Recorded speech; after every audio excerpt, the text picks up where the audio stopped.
Imagine plummeting from the peak of your life to the depths of despair. $250,000 down the drain, a dear loved one lost, and a broken body. That was me in 2023. But then one conference, one book, and one powerful message changed everything. This isn't just my comeback story, it's a blueprint for yours. My name's Matt O'Neill, and I'm your host at The Good Mood Show. And in this episode, I'm laying it all out there. My gritty journey from my worst year to my best life. Get ready, because this episode could just flip your world right side up. Welcome to The Good Mood Show. Here's your host, Matt O'Neill.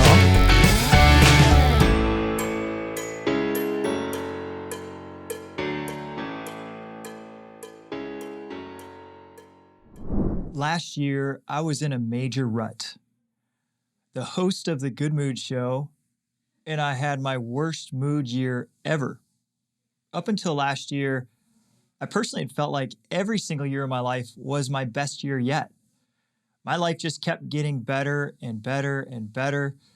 It wasn't so great when I was 5. It got better by the time I was 10. It felt like it got better when I was 15.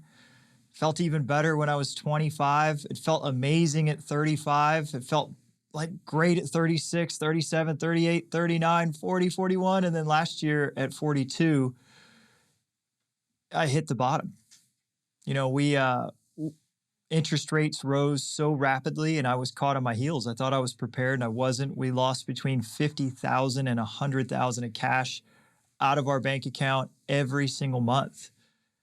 We ended up compiling consecutive losses up to $330,000. And I didn't know if we were going to get out of it or if we were going to go out of business. We thought we were going to lose our home. I had to make some really hard changes that I didn't want to make. People I loved, I'd worked with for years, I had to let go. At the same time, I was going to the cancer ward every single week with my mom and my stepdad. My stepdad was fighting a battle with cancer, and then we lost him in April.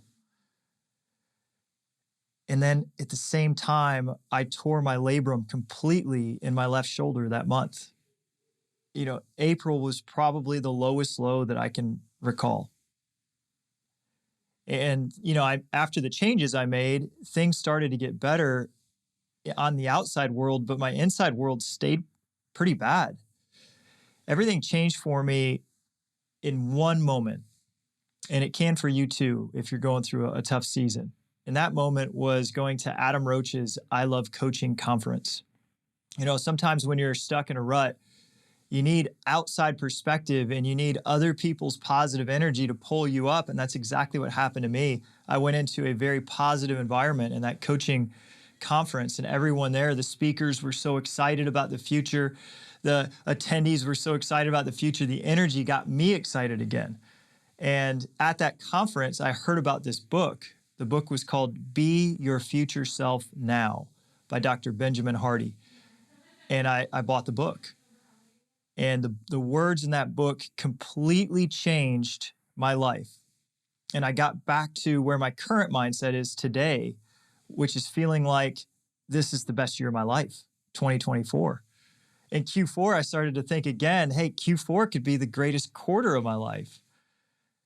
In this episode, I'm going to share the wisdom from that book that had an impact on me and my takeaway from the wisdom of that book and how it changed me from my lowest low to my best year yet. Dr. Hardy says, we're not driven by the past. We're pulled forward by the future we are committed to most. So when I was suffering so much last year, it was because I was clinging to a past that had gone away. I was clinging to interest rates being lower in a business that made money with a certain way of operating, and that wasn't happening again.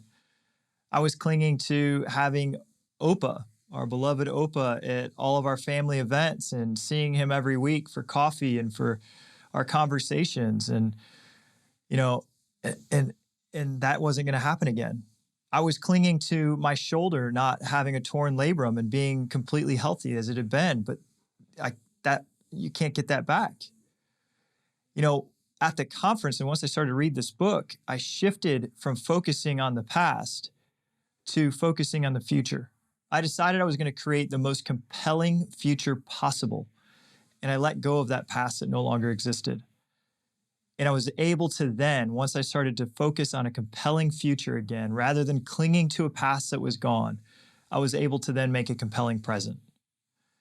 So the connection that you have with your future self determines the quality of your life right now. Contemplate your future self often, and you're going to make better decisions in the present. If you don't think about your future often, you're probably going to make poor decisions in the present. I started to visualize an amazing future every single day. I set my priorities for where I wanted to go. And in the book, Dr. Hardy says it is really important to set 3 major priorities for your life. I set my 3 big priorities for my life. 1, profits.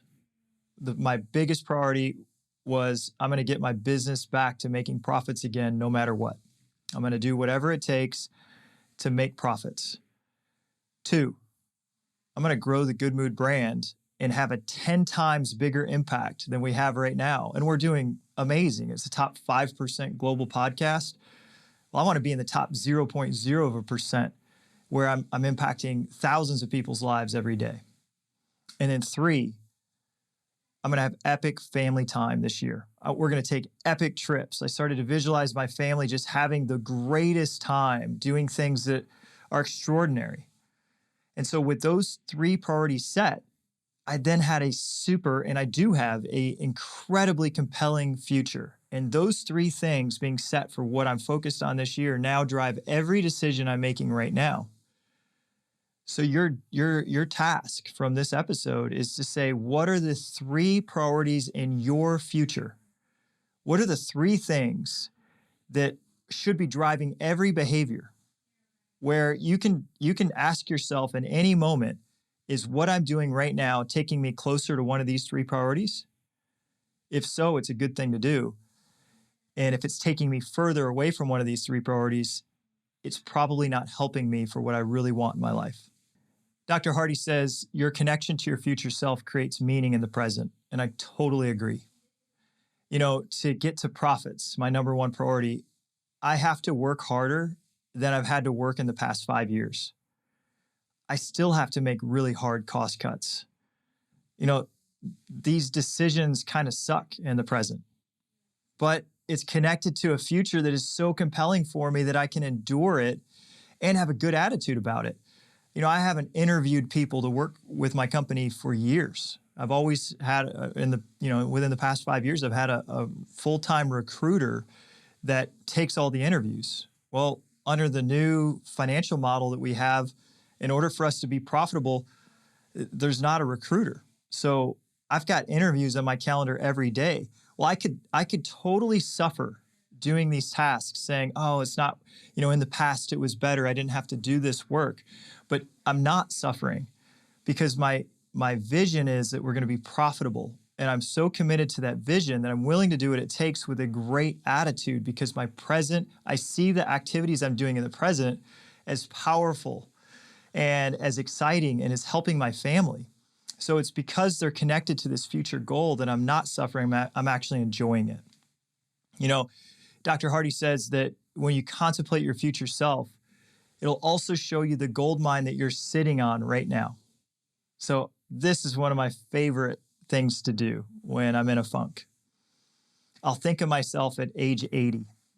My body's weak and my children have all grown and left the house, of course, and are doing what they're doing, and I don't even know if they're all alive because there's no guarantee that my 4 children will be alive at that time. There's no guarantee that my wife, Katie, my beloved wife, will be here and alive any longer. So thinking of myself at age 80 as my future, when I come back to today and I feel this strong, fit, young body, I'm like, yes, man, I'm so strong and fit and healthy. And what a gift. I can move. I could, ride my bike. I can play basketball. I can go surfing. Like amazing. I'm so happy for this body today. And then when my children who had just been annoying me possibly, or had been a burden for me for all the work that is required to take care of 4 young children, all of a sudden I'm like, man, if I was 80, I would give anything to come back and hug these angels.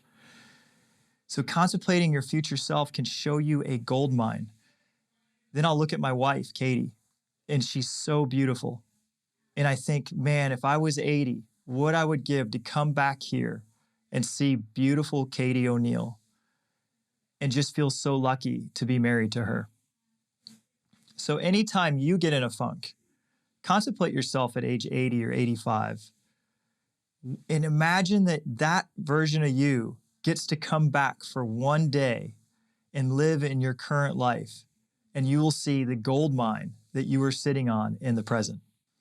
Shifting gears, Dr. Hardy talks about how really this concept of future self relates to good moods in a big way. He says that the quality of your mental health happens because of 2 things. One, you have an exciting future. And that's what we've been discussing this whole time. When you make a really compelling future, your mental health skyrockets. I've just told you how it's happened for me this year. It'll happen for you too, as you make a really compelling future. But the other piece that we don't often contemplate, the second thing that adds to your mental health is having a positive past. Having a positive past has very little to do with the events that actually occurred. Your past is just a story. The past doesn't even exist. Only the present exists. The past is a tool. You use the tool of your past, which is the stories that you tell yourself about your past, to make it really powerful for you.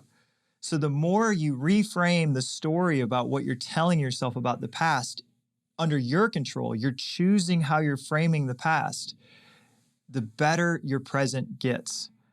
So let's take the story I told to start this episode about the poor me. The poor me who lost all that money every month, and the poor me who got the injured shoulder, and the poor me who lost a man I love dearly. Well, what I did from reading this book is I started to reframe each of those stories to see how they were positive. This may seem like, false thinking. It's not. It's just a story. So let's take the first part of it. Yes, the truth is we lost $330,000 in the first few months of the year. But the story that is powerful for that, and it is like it's a comeback story. I found a resilience in me that I didn't know if I still had. I found resilience to do whatever it took to turn things around, and we succeeded. It's like freaking Rocky. Like I got punched and punched and punched, but I refused to quit. And I got up and I threw punches back. I'm a stronger business person than I've ever been. I'm smarter. I've gone through things now that I hadn't gone through. Yeah, they weren't comfortable to go through, but the resilience that I found has made me a better version of me.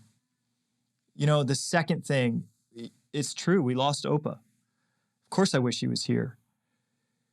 But the powerful part of it is that I rose up. I cared for a man I loved. I've never had that opportunity to care for someone in those stages. And then I rose up for my mom, and I'm still rising up for my mom. It was a huge loss, but I showed her how much I love her, and we brought her into our family, and we're helping her create a compelling future. So I found a greater version of me in the face of this adversity. The third thing, yes, my labrum is torn in my left shoulder, but because it's torn, I've made a decision that I'm going to become the strongest physically I've ever been. I changed my diet. And once I found out this news, I added 100 grams of protein every single day. I'm lifting heavier weights than I've ever lifted. I hired a personal trainer that I work out with every Thursday morning. He's pushing me so hard. This guy is like world class. His name's Greg Banks. And Greg was the personal trainer for the women's Olympic soccer team. Like the best athletes in the world. And now Greg is training me. And then I picked the strongest dude I know, Adam Roach, and I said, man, let me lift with you. And so yesterday I went to the gym with Adam at 5:30 in the morning, and he's so strong. And he's like, all right, we're going to do sets of 10 pull-ups. We did 6 sets of 10 pull-ups. And in between, we were doing back exercises with a ton of weight, shoulder exercises, and bicep exercises. It was a huge workout. And you know what? My shoulder is stronger than it was before I got injured. The injury has motivated me to become a better version of me. So I'm not a worse version of me because of the injury, I'm better. And that's how I can reframe my past. And you can do the same thing. Think of things that you're upset about in your past. Take a moment. Think of some of the stories you tell yourself about poor you. What are some of the ways that you feel hurt or that you feel you've been wronged? Where have you been a victim? Now, how can you reframe the story? Tell that story again so that it's an asset for you. When you make your past better, your present becomes better, and you set yourself up for a bigger future. The better you make your past, the better your present, and the bigger your future. And reframing your past is a skill. It's something that you're going to want to do often. I'm doing it every single week now. Well, actually, every day. So every single morning, the first thing I write in my journal is 3 things that I did well yesterday. That means every single day, I'm reframing my past from the day before to see where I was good. That's a story. Now, every day I tell a story of how yesterday was good. And then at the end of the week, I go back through the journal and then I think, what were the greatest, most significant ways I made progress last week? And so I'm reframing the week to see how I was winning and where I did great. And then from that point, I say, now that I've done all those great things, what's the most important thing I could do this coming week to take me closer to my goals? And then at the end of each quarter, I'm going back through those weekly reframes and I'm saying, what are the greatest things I did? What are the most significant ways I've grown this quarter? And now, how could I grow even more in the next 90 days? So this is the way that I'm systematically retelling the story of my past. And the better you make your past, the more confident you become. And then the more confident you are, the happier you are, the better mood you have. And then the more confident you are, the bigger future you can make. And it's this complete upward spiral. Dr. Hardy recommends that you design your environment to become who you want to become. When we say environment, the most important part of your environment is the people you choose to hang around. The people in your life are either having a positive effect on you or a negative effect on you. A true friend is someone who makes your future bigger. So think about the people that you hang around. Are they people that are inspiring you to become that greatest future version of yourself? When I started to contemplate this question, that's when I reached out to Adam Roach and I said, dude, I want to work out with you. And I sent him a text and said, hey, I've got Tuesdays open. I know you're at the gym on Tuesdays. I'll be there on Tuesdays. What time? And he said, okay, Tuesday, 5:30. This was 3 weeks ago. Monday night, I texted him. I said, hey, see you at the gym tomorrow. He texted me and said, oh man, hey, school just got canceled tomorrow. Sorry, I can't work out with you. I'm going to work out with my son later in the day. I said, hey, no problem, man. We'll do it again some other time. Well, I still wanted to be around Adam Roach. So the next week I texted him and I said, hey man, Tuesday morning, we good for a workout? He said, yeah, absolutely. Monday night again, I texted him and I said, hey man, looking forward to tomorrow, 5:30. And he texted me back. He said, oh dude, hate to do this, but I promised Dana, his wife, that he would spend time with her. And at this point I'm like, okay, well maybe he doesn't want to spend as much time around me as I want to spend around him. And, but I didn't give up because I know that who I hang around is going to shape my destiny. So this week I saw him face to face. We had a meeting with some of our buddies and we were talking about our futures. And I'm like, dude, I want to work out with you, man. And he said, yeah, let's do it Tuesday. And I'm like, Tuesday, great. So Monday, again, I texted him and I said, hey, dude, 5:30? He said 5:30. And so I showed up and I was there with him and his energy. So just being in the energy of someone like Adam Roach elevates my mood because his energy is so positive, so powerful, such a can-do person that, the two of us getting together, like my environment is through the roof. And of course we're, doing crazy big workouts. And then my confidence is through the roof. My future is bigger because I didn't take the first two rejections personally. And I was more committed to my future than I was to feeling rejected. And so, just because you tried something once and got rejected, don't give up. Clarify what you want in your future, and you're going to start to see it everywhere. So in the story that I just told, I want to be stronger than ever. Well, there's all these ways I can get stronger. I met my buddy Andrew Moeller, and I said, "Hey, buddy, man, you're so strong. What are you doing?" And he said, "Well, I'm eating this protein." I'm like, "Tell me more." And he said, "Well, this is the exact brand, and I'm using these essential amino acids, and I'm putting, berries, and I'm putting in peanut butter, and I'm putting in some oats, and this is exactly what I'm doing." And so I just, because I wanted to become stronger, I'm now, like, the opportunity to do that is showing up. I also want to be profitable. So it's very clear, hey, I want profits this year. And because I'm doing that, all of a sudden I'm starting to see everywhere that I'm not profitable, and then the things that I could do to be profitable. So I want you to clarify your top three. That's going to be the homework from this episode. I want you to clarify, what are the top three priorities for you in your future. As soon as you get super clear on what you want, you're going to see the ways to make it happen everywhere.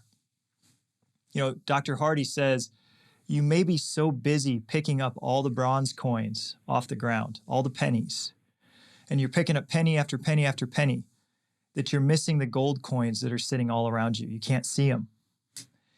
As soon as you set your future goals and make them really big, you start to see everything around you that is conspiring to help you get there. Like, as soon as you set the vision, the stuff was always there. Like, the world's just so vast, you can't see except for what you're looking for.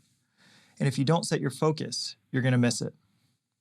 The next part of the book talks about waiting to start your dreams. Dr. Hardy says, the longer you hesitate to follow your biggest dreams in your heart, the longer you delay your essential learning curve. So staying outside of the arena might feel safe, but it leads to a life of regret. And I promise you, feeling safe pales in comparison to living a life without regrets. I've always had in my heart this calling to write a book about feeling good and being positive. And I've had so much fear that I won't be good enough at it. I've always had this calling to teach people how to feel better and more positive in their lives. And I had so much fear about getting on the microphone and starting a podcast that no one would listen. Like, the fear was so big. And Dr. Hardy said, the greater the dream in your heart, the more resistance you'll feel to following it. And really, my fear was a fear that I wasn't going to be good enough. Well, honest, the first draft of the book I wrote was bad. I've rewritten that book 5 times. It is so much better now than it was 3 years ago when I started it. And I'm so excited to share it. Like, it is an awesome book, but it wouldn't be awesome if I hadn't started 3 years ago writing. Go back and listen to the very first episodes of The Good Mood Show. They're not as good. But, 90 episodes later, and I'm using consultants and talking to coaches and listening to other podcasts and figuring out how to get better and better and better. Because I'm in the arena, I can learn and improve. And I'm so much further ahead than if I had just never started because I let my fear get in my way. So what do you want to start? What's in your heart? Dr. Hardy said that being successful but ignoring your heart calling is really failure. What do you want to start and be bad at in the beginning so that you can be excellent and get really, really good at what you really want to do? Get in the arena, get started. We do that by setting specific goals. And, in this book, Dr. Hardy says that every single action that you do is goal-driven. He goes on to say, you are intelligent to the extent that you are intentional and conscious about the goals that are driving you. When you set your goals, then you're being conscious and intentional about them. If you don't set intentional goals, you're still goal driven, but your goals are subconscious.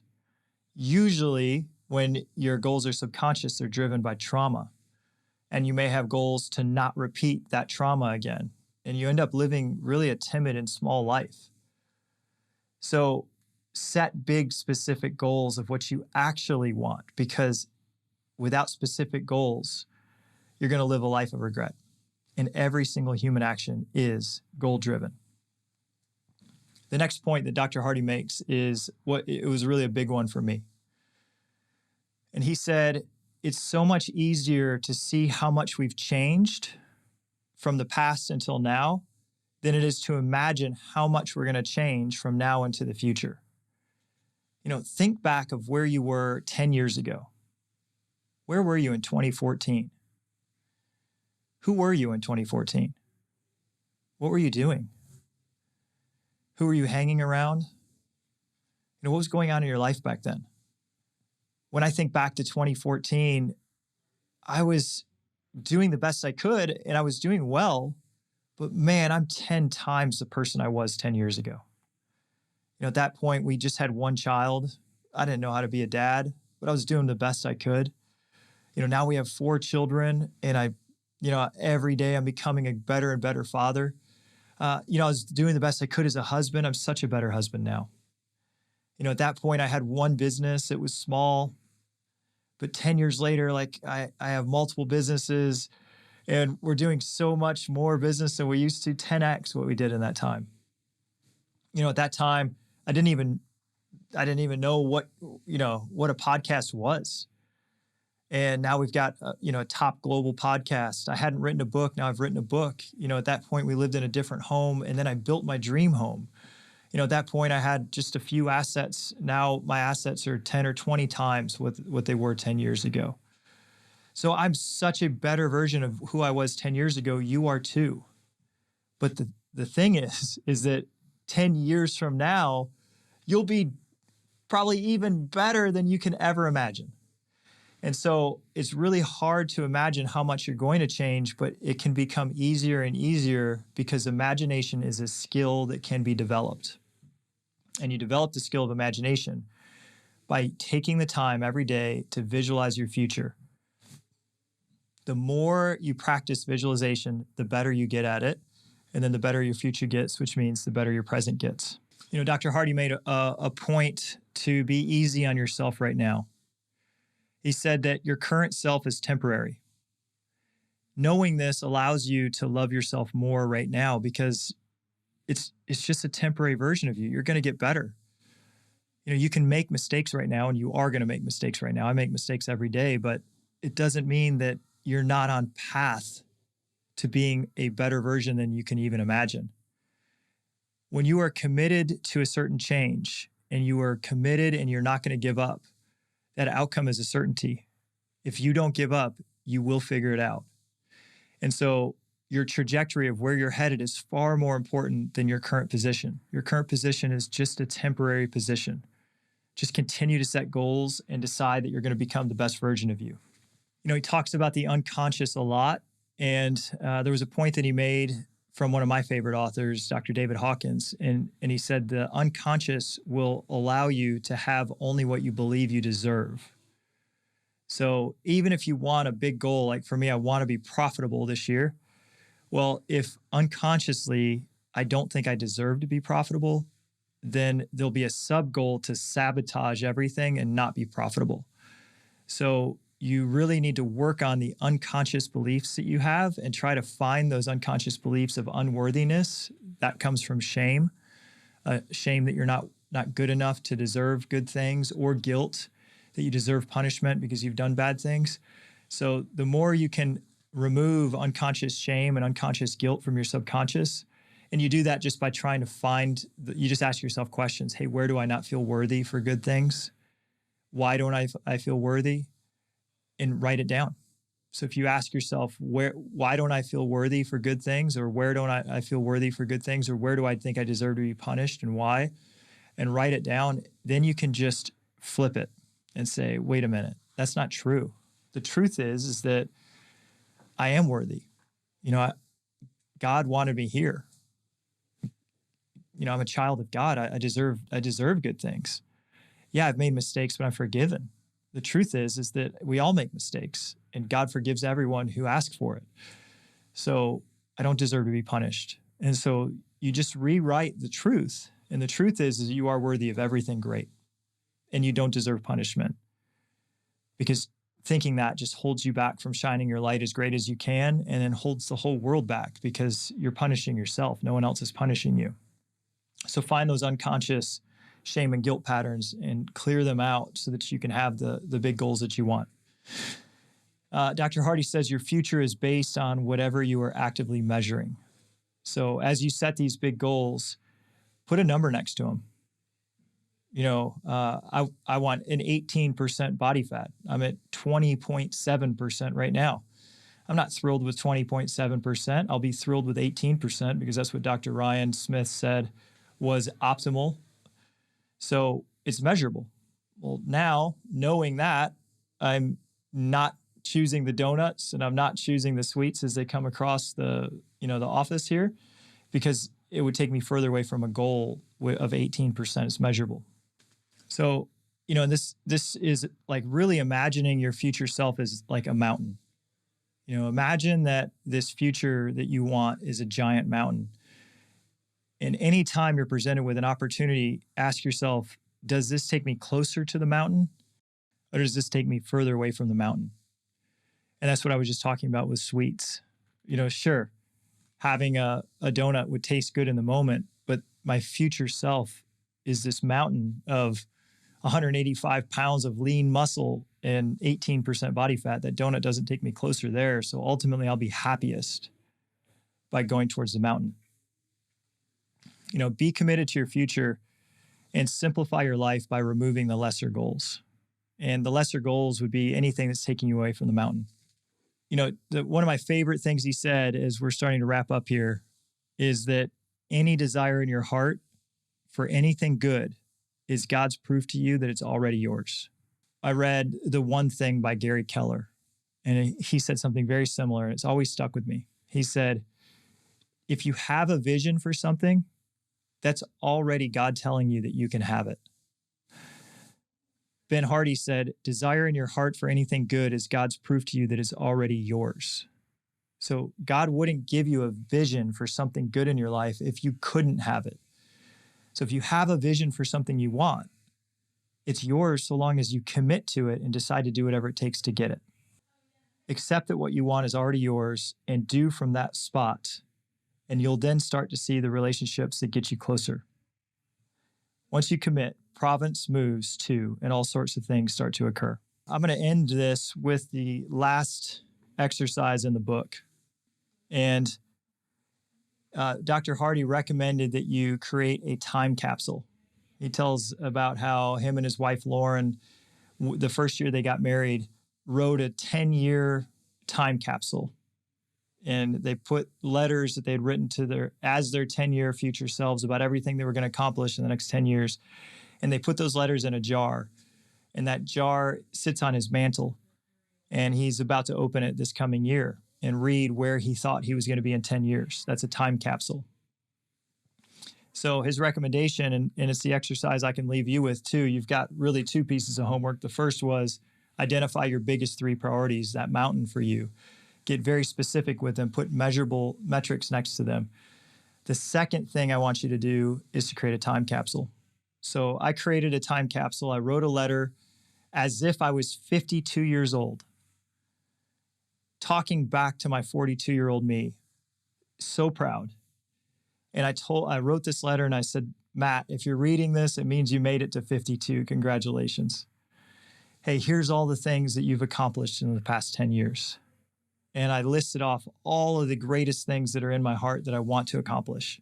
And 10 years from now, I'm going to open that letter and I'm going to see how it compares to what actually happened. I think when we do these things and we write out very specifically what we want for our life, it often comes true. And usually it's even way better than what we thought. So I hope you've really enjoyed this conversation on, reframing your past to see it as powerful, and then creating such a compelling future that your present has no choice but to be amazing. It really brought me out of the lowest low and has brought me into the greatest version of me yet. Appreciate you listening, and we'll see you next week. Thank you for listening to this week's episode of The Good Mood Show with Matt O'Neill. For free resources, videos, and materials about getting into your best moods, head over to thegoodmoodshow.com. See you next week, same time, same place.